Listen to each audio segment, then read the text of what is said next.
Si Mary Rose at ang mga kasamahan niya ay nagre-record ng sayaw sa loob ng isang public restroom para sa kanyang social media.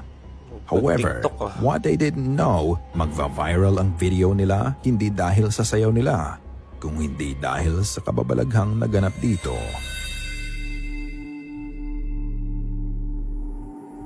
Uy, may kamay ah. May lumabas na kamay. Habang nagsasayaw sila, ang sabi ni Mary Rose, may naramdaman siyang humawak sa balikat niya. Ang buong akala niya ay buhok niya lang to, ngunit nang i-check niya ang video, dito niya nalaman na meron palang maliit na kamay ang lumabas sa likod niya at tinapik siya nito. Ang kamay ay parang kamay ng sanggol.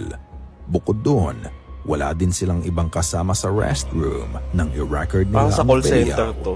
Kahit sabihin nating may maliit na bata sa banyo, imposible pa ding maabot nito ang balikat niya.